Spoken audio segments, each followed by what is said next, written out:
الحمد لله نحمده ونستعينه ونستغفره ونؤمن به ونتوكل عليه ونعوذ بالله من شرور أنفسنا ومن سيئات أعمالنا من يهد الله فلا مضل له ومن يضلله فلا هادي له أشهد أن لا إله إلا الله وحده لا شريك له وأشهد أن محمدًا عبده ورسوله أما بعد فإن خير الحديث كتاب الله وخير الهدي هدي محمد صلى الله عليه وسلم وشر الأمور محدثاتها وكل محدثة بدعة وكل بدعة ضلالة وكل ضلالة في النار فأعوذ بالله السميع العليم من الشيطان الرجيم يا أيها الذين آمنوا اتقوا الله حق تقاته ولا تموتن إلا وأنتم مسلمون وقال الله عز وجل يا أيها الناس اتقوا ربكم الذي خلقكم من نفس واحدة وخلق منها زوجها وبث منهما رجالا كثيرا ونساء واتقوا الله الذي تساءلون به والأرحام إن الله كان عليكم رقيبا وقال الله عز وجل يا أيها الذين آمنوا اتقوا الله وقولوا قولا سديدا يصلح لكم أعمالكم ويغفر لكم ذنوبكم ومن يطع الله ورسوله فقد فاز فوزا عظيما وقال الله عز وجل ومن آياته أن خلق لكم من أنفسكم أزواجا لتسكنوا إليها وجعل بينكم مودة ورحمة إن في ذلك لآيات لقوم يتفكرون۔ محترم حضرات، بزرگوں، عزیز نوجوانوں، معزز خواتین اسلام، السلام علیکم ورحمۃ اللہ وبرکاتہ۔ ہر قسم کی تعریف، بڑائی و کبریائی، حمد و ثنا، بزرگی و برتری، عظمت و جلالت، شان و شوکت، عزت صرف اور صرف اسی رب العالمین کے لیے لائق و زیبا ہے جس رب العالمین نے ساری کائنات کو بنایا، جس نے جن و انس کو صرف اپنی عبادت کے لیے پیدا کیا، جس کا کوئی شریک نہیں، جو وحدہ لا شریک ہے۔ وہ جسے چاہتا ہے عزت و سربلندی عطا کرتا ہے، وہ جسے چاہتا ہے مال و دولت عطا کرتا ہے، وہ جسے چاہتا ہے اولاد عطا کرتا ہے۔ الغرض وہ جسے دینا چاہے، کائنات کی ساری طاقتیں مل کر روکنا چاہے تو روک نہیں سکتی، اور وہ جسے روک لے، کائنات کی ساری حکومتیں مل کر دینا چاہے تو دے نہیں سکتی۔ اللہم لا مانع لما اعطیت ولا معطی لما منعت۔ حمد کے بعد درود و سلام نازل ہو اللہ تبارک و تعالیٰ کے تمام نبیوں پر، رسولوں پر، شہداؤں پر، صالحین پر، خصوصاً میرے اور آپ کے پیارے نبی، آخری نبی حضرت محمد مجتبیٰ صلی اللہ علیہ وسلم پر، جنہوں نے اپنی امت کو جنت سے قریب کرنے والی چھوٹی سی چھوٹی نیکی کو بتا دیا، اور جہنم سے دور کرنے والی ہر چیز کو آپ نے کھول کر بتا دیا۔ آپ نے ہمیں ایسا دین اور ایسا نظام سکھلایا کہ آپ کے جانے کے بعد اس دین میں نہ کسی قسم کی زیادتی کی گنجائش ہے اور نہ ہی کسی قسم کی کمی کی گنجائش ہے۔ زندگی کا کوئی شعبہ ایسا نہیں ہے جس میں ہمیں پیارے نبی صلی اللہ علیہ وسلم کی تعلیمات اور رہنمائی نہ ملتی ہو، چاہے وہ نکاح کا مسئلہ ہو، شادی بیاہ کا مسئلہ ہو، چاہے وہ تدفین کا مسئلہ ہو، چاہے وہ بچہ پیدا ہونے سے لے کر اس کو قبر میں دفنانے تک آپ نے ساری تعلیمات ہم تک بتلا دی۔ محترم حضرات، خطبہ مسنونہ کے بعد میں نے سورہ الروم کی ایک آیت تلاوت فرمائی۔ اللہ تبارک و تعالیٰ نے فرمایا وَمِنْ آيَاتِهِ أَنْ خَلَقَ لَكُم مِّنْ أَنفُسِكُمْ، کہ اللہ کی قدرت کی نشانیوں میں سے ایک نشانی یہ بھی ہے کہ اللہ تعالیٰ نے تم ہی میں سے تمہارے لیے تمہارے جوڑے پیدا فرمائے تاکہ تم ان کے ذریعے سکون اور آرام حاصل کر سکو، لِتَسْكُنُوا إِلَيْهَا وَجَعَلَ بَيْنَكُمْ مَوَدَّةً وَرَحْمَةً، اور دونوں کے درمیان اللہ اپنی قدرت سے محبت اور الفت اللہ تبارک و تعالیٰ نے پیدا فرما دی۔ اس میں یقیناً غور و فکر کرنے والوں کے لیے بہت بڑی نشانی ہے۔ إِنَّ فِي ذَلِكَ لَآيَاتٍ لِقَوْمٍ يَتَفَكَّرُونَ، غور و فکر کرنے والوں کے لیے اس میں یقیناً بہت بڑی نشانی ہے۔ محترم حضرات، اس آیت کو بنیاد بنا کر انشاءاللہ آج کے خطبے کا موضوع ہوگا شادی کو، نکاح کو آسان بناؤ۔ اللہ تبارک و تعالیٰ کا یہ قانون ہے کہ انسان کی جتنی بنیادی ضرورتیں ہیں، بنیادی ضرورت کی چیزیں ہیں، اللہ نے ان کے حصول کو آسان بنایا ہے۔ انسان کی زندگی کے لیے پانی بہت زیادہ بنیادی ضرورت ہے، تو اللہ نے اس کے حصول کو بھی آسان بنایا۔ جہاں جاؤ، جدھر جاؤ، آپ کو پانی میسر ہوتا ہے، پانی فری میں ملتا ہے، اس کی کوئی قیمت نہیں۔ انسان کی زندگی کے لیے ہوا کی ضرورت ہے، آکسیجن کی ضرورت ہے، اللہ نے اس کو آسان بنایا ہے۔ اگر ان چیزوں کی قیمت ہوتی تو زندگی کتنی مشکل ہوتی۔ اس کا تجربہ ہم نے کووڈ-19 کے درمیان ہم نے کیا، جہاں پر انسان کو سانس لینے میں مشکل ہو رہی تھی، اس کے لیے آکسیجن خریدنا پڑ رہا تھا، تو زندگی کتنی مشکل ہو گئی تھی۔ انسان کیسے در کی ٹھوکریں کھا رہا تھا، کیسے ادھر سے ادھر بھاگ دوڑ کر رہا تھا۔ اللہ تبارک و تعالیٰ نے بتلا دیا کہ یہ جو بنیادی ضرورتیں ہیں اس کی کوئی قیمت نہیں، اس کو آسان بنایا جائے۔ اسی طرح شادی بیاہ، نکاح، یہ انسان کی بنیادی ضرورت ہے۔ جو بھی لڑکا ہو یا لڑکی نکاح کرنا چاہتا ہے، چاہتی ہے، نکاح کو آسان بنایا جائے۔ نکاح، جس معاشرے میں نکاح آسان ہو اس معاشرے سے بے حیائی اور اس معاشرے میں عزت و آبرو کی حفاظت ہوتی ہے، نگاہوں کی حفاظت ہوتی ہے۔ اور جس معاشرے میں نکاح کو مشکل بنایا جائے، مشکل سے مشکل ترین بنایا جائے، اس معاشرے میں جوانیاں بے داغ رہتی ہیں، اس معاشرے میں عزت و آبرو کی حفاظت کرنا مشکل ہو جاتا ہے۔ اسی لیے اگر آپ عہد نبوی کو دیکھیں گے، عہد صحابہ کو دیکھیں گے، عہد تابعین کو دیکھیں گے، اس معاشرے میں، اس دور میں ہمیں یہ بدکاری کے ایکا دکا واقعات ملیں گے، اس کے سوا نہیں۔ آئیے چند واقعات میں آپ کو بتاتا چلوں کہ عہد نبوی میں اور عہد تابعین میں شادی یا نکاح کتنا آسان تھا، کتنا آسان تھا۔ اس کے چند مثالیں میں آپ کے سامنے بیان کروں گا کہ اللہ کے رسول صلی اللہ علیہ وسلم کے پاس ایک خاتون آئی، ان امرأة عرضت نفسها للنبی صلی اللہ علیہ وسلم، کہ ایک خاتون آئی، اللہ کے رسول صلی اللہ علیہ وسلم سے کہا کہ اے اللہ کے رسول، میں اپنے آپ کو آپ کے لیے ہبہ کرتی ہوں، یعنی اے اللہ کے رسول مجھ سے نکاح کیجئے، ام المؤمنین ہونے کا مجھے شرف عطا کیجئے۔ اللہ کے رسول صلی اللہ علیہ وسلم خاموش رہے۔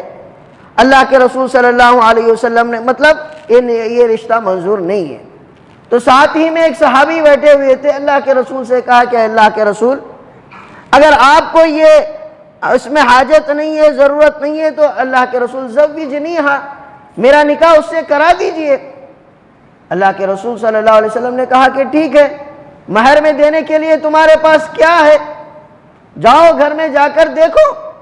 اس صحابی نے کہا ما عندی شیء، کہ اللہ کے رسول میرے پاس کچھ نہیں ہے۔ اللہ کے رسول نے کہا کہ التمس ولو خاتما من حدید، جاؤ تلاش کرو، اگر لوہے کی ایک انگوٹی ہی صحیح، جا کر تلاش کر کے لے کر آؤ مہر میں دینے کے لیے۔ وہ صحابی گئے، گھر تلاش کیا، اللہ کے رسول سے کہا اللہ کے رسول لوہے کی انگوٹی بھی نہیں ہے۔ اللہ کے رسول خاموش رہے، مجلس میں درس ہوتا رہا۔ بعد میں تھوڑی دیر کے بعد اللہ کے رسول صلی اللہ علیہ وسلم اس صحابی کو بلائے اور کہا هل معك شيئا من القرآن هل معك شيئا من القرآن کیا تمہیں قرآن کی کچھ صورتیں یاد ہیں؟ قال نعم سورۃ کذا و کذا، اللہ کے رسول فلاں سورۃ یاد ہے، فلاں فلاں فلاں سورت مجھے یاد ہے۔ اللہ کے رسول نے کہا کہ تمہیں جب قرآن یاد ہے تو میں تمہارا مہر تعلیم قرآن، یعنی قرآن کی جو صورتیں تمہیں یاد ہے وہ صورتیں تم جو ہے لڑکی کو یاد دلا دو، یہی تمہارا مہر ہوگا۔ تعلیم قرآن کے عوض اللہ کے رسول صلی اللہ علیہ وسلم نے ان کا جو ہے نکاح کرا دیا۔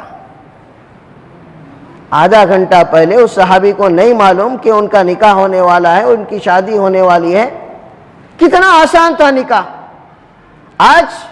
آج ہمارے معاشرے میں تیاریاں کب سے چلتی ہیں، کیا کیا اس کے لیے رسم و رواج جو ہے ادا کیے جاتے ہیں۔ اور ایک واقعہ ہے، اللہ کے رسول صلی اللہ علیہ وسلم کے صحابی، جلیل القدر صحابی عبد الرحمن ابن عوف رضی اللہ عنہ، اللہ کے رسول صلی اللہ علیہ وسلم کے مقرب صحابہ میں، عشرہ مبشرہ میں جن کا شمار ہوتا ہے، اللہ کے رسول صلی اللہ علیہ وسلم کے پاس آئے۔ اللہ کے رسول نے دیکھا کہ ان کے لباس پر کچھ زرد رنگ لگا ہوا ہے، زعفران کچھ لگا ہوا ہے۔ عام طور پہ یہ خوشبوئیں مرد نہیں لگاتی، عورتیں لگایا کرتی تھی۔ تو اللہ کے رسول نے پوچھا کہ عبد الرحمن بن عوف تمہارے لباس پر یہ دھبا کیسا ہے؟ تو جب جا کر عبد الرحمن ابن عوف نے کہا کہ اللہ کے رسول زوجت امرأة من، اللہ کے رسول میں نے ایک عورت سے نکاح کیا، ایک جو ہے کھجور کے گٹلی کے سونے کے برابر مہر دے کر۔ اللہ کے رسول نے کوئی گلہ نہیں، کوئی شکوہ نہیں، شکایت نہیں کہ تم نے شادی کی، مجھے نہیں بلائے، فلاں نہیں بلائے، فلاں نہیں بلائے، کوئی شکوہ نہیں۔ کہا اللہ کے رسول نے کہا بارک اللہ تمہاری زندگی میں برکت دے، اولم ولو بشات، ولیمہ کرو، ولیمے کی تیاری کرو، جاؤ ولیمے کی تیاری کرو، اگرچہ کہ ایک بکری جو ہے ذبح کر کے ہی صحیح، جاؤ ولیمے کی تیاری کرو۔ اور اسی طرح اور ایک صحابی حضرت جابر بن عبداللہ رضی اللہ عنہ، یہ بھی اللہ کے رسول کے چہیتے صحابی، اللہ کے رسول صلی اللہ علیہ وسلم کے چہیتے صحابی تھے۔ اللہ کے رسول نے ایک مرتبہ ان سے پوچھا کہ حل تزوجت یا جابر، کہ اے جابر کیا تم نے نکاح کر لیا؟ دیکھیے مدینہ اس وقت کوئی بڑا شہر نہیں تھا، صحابہ کی شہادی ہو رہی ہے، اللہ کے رسول کو معلوم نہیں، صحابہ کو معلوم نہیں۔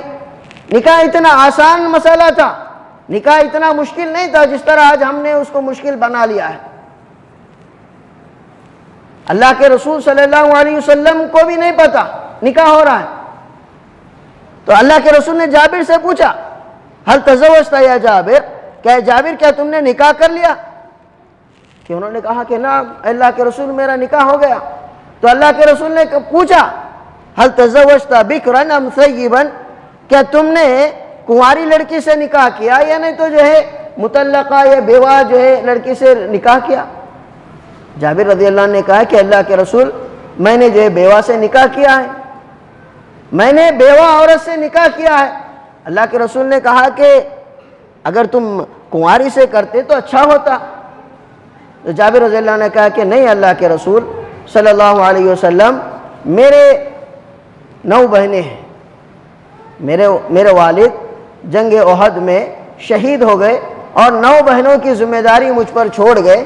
9 بہنیں ہیں، ان کی ذمہ داری میری ذمہ داری ہے، لہذا میں نے بیوہ عورت سے اس لیے نکاح کیا کہ وقت ضرورت وہ میری بہنوں کے کام آ سکے۔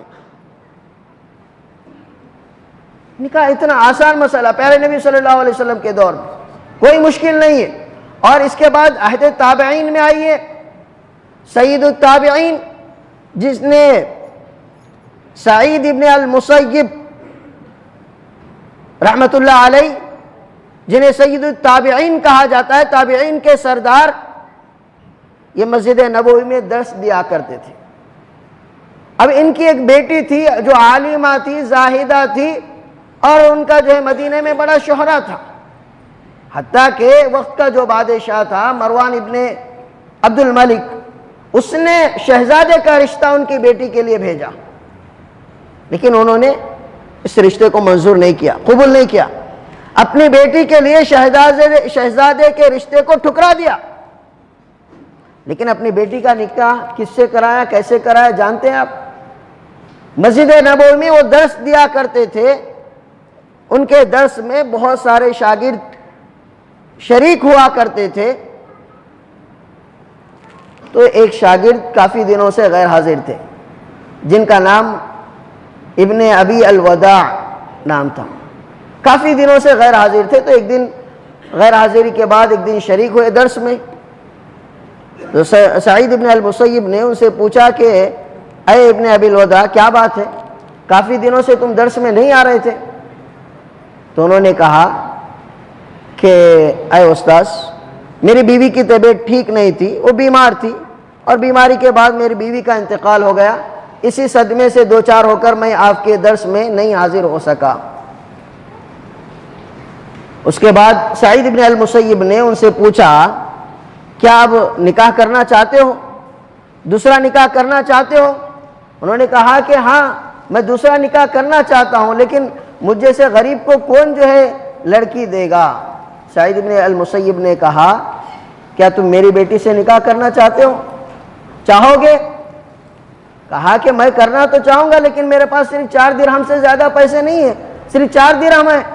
انہوں نے کہا کہ کوئی بات نہیں، دینداری ہے، اخلاق ہے، اس سے بڑھ کر کیا چاہیے؟ انہوں نے فوراً وہاں پر نکاح پڑھا دیا۔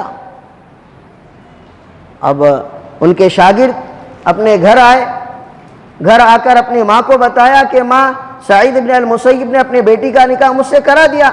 ماں بڑی خوش ہوئی، کہا کہ ولیمے کی تیاری کرو۔ آج کی جیسے شکایتیں نہیں، والدین ماں باپ خواہ اپنے بچوں پر زور زبردستی کریں، ان کے حقوق ان کو نہ دیں۔ تو کہا کہ خوش ہو گئی ماں کہ اچھا ہے، چلو ولیمے کی تیاری کرو۔ تو شاگرد کہتے ہیں ابن ابی الوداع، میں اس دن روزے سے تھا، افطار کیا، مغرب کی نماز پڑھا، عشاء کی نماز کا وقت ہوا، عشاء کے بعد دیکھتا ہوں کہ میں گھر پر کوئی دروازے پر دستک دے رہا ہے، دستک دروازہ کھولا تو سعید بن المسیب تھے، جو سید التابعین، جن کا مسجد نبوی میں درس ہوتا تھا، تابعین کے سردار تھے۔ وہ اپنی بیٹی کو لا کر دیے، دیکھو یہ تمہاری زوجہ ہے، اب سے تمہارے حوالے خبر۔ نکاح اتنا آسان تھا۔ آج ہم نے ہمارے معاشرے میں نکاح کو اتنا مشکل بنایا، اتنا مشکل بنا دیا۔ آج جو شادیاں ہوتی ہیں، یہ یقین جانیے، یہ شادیاں غریب والدین پر، یہ شادیاں ان کے لیے دکھ کا اسباب بن رہی ہے۔ غریب ماں باپ پر ان کی لڑکیاں بوجھ بن رہی ہیں۔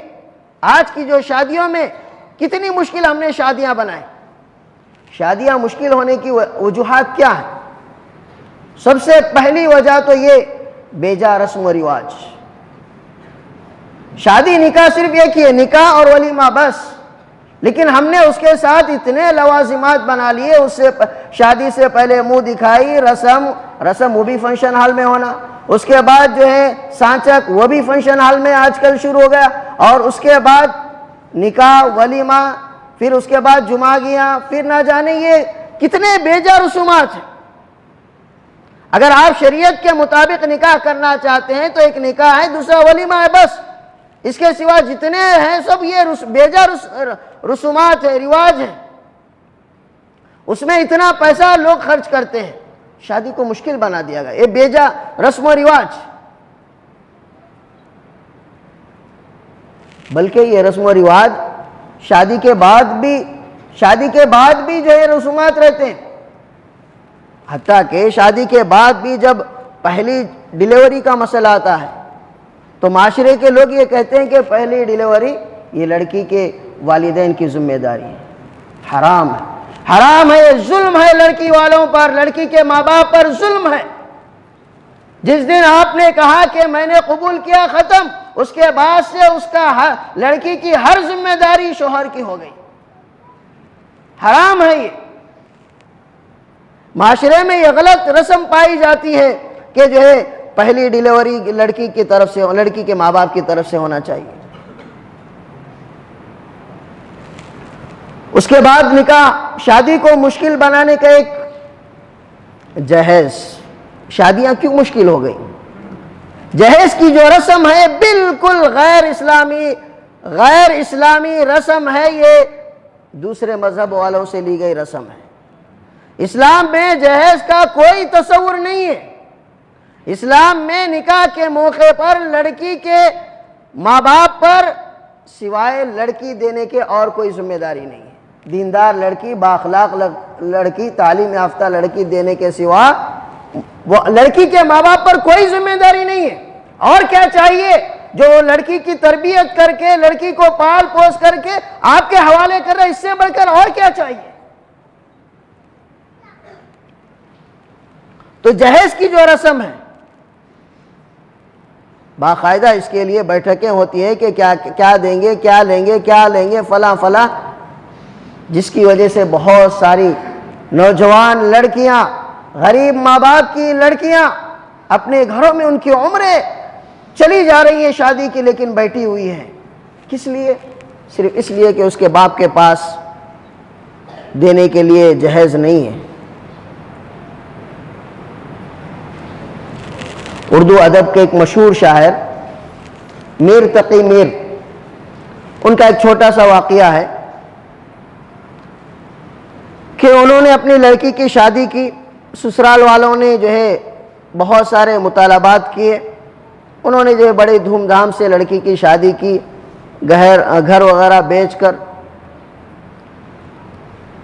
بعد میں جب لڑکی کو پتہ چلا، لڑکی بڑی حساس تھی کہ تمہارے باپ نے تمہارے لیے جو ہے اپنا گھر بیچ کر، فلاں فلاں بیچ کر تمہاری شادی کی ہے، لوگ تانا دینا شروع کر دیں۔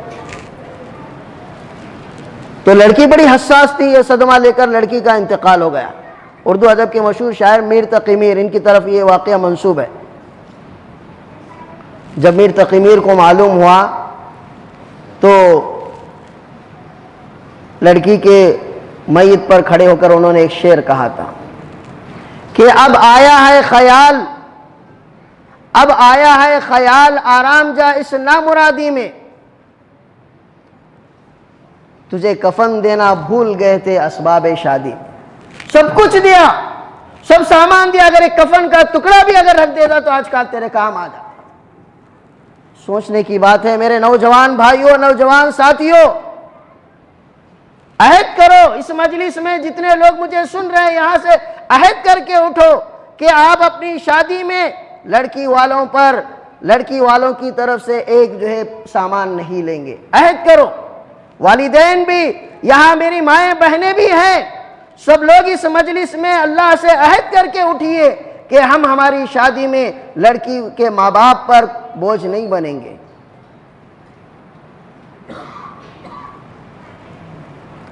اس جہیز کی رسم نے کئی نوجوان لڑکیاں غیر مسلم لڑکوں کے ساتھ جانے سے مجبور ہو گئی۔ غیر مسلموں کے ساتھ جانے کے بعد ہمارے نوجوانوں کو جب غیرت آتی ہے، جب ہم جو ہے تم نے غلط کیا، فلاں کیا، لیکن ذمہ دار کون ہے؟ اس کے ذمہ دار کون ہے؟ جو شادیاں مشکل سے مشکل ہوتی چلی گئی، معاشرے کا ہر فرد ذمہ دار ہے، معاشرے کا ہر مالدار ذمہ دار ہے، ہر وہ شخص ذمہ دار ہے جو جہیز لیتا ہے، دیتا ہے۔ کہیں نہ کہیں اس میں ہم علماء بھی ذمہ دار ہیں۔ شادی کو آسان بنانے کی کوئی بھی مہم، کوئی بھی تحریک اس وقت تک کامیاب نہیں ہو سکتی جب تک کہ معاشرے کے مالدار اس کا ساتھ نہ دیں۔ کوئی بھی تحریک کام نہیں آ سکتی، کامیاب نہیں ہو سکتی جب تک کہ معاشرے کے مالدار اس کا جو ساتھ نہ دیں۔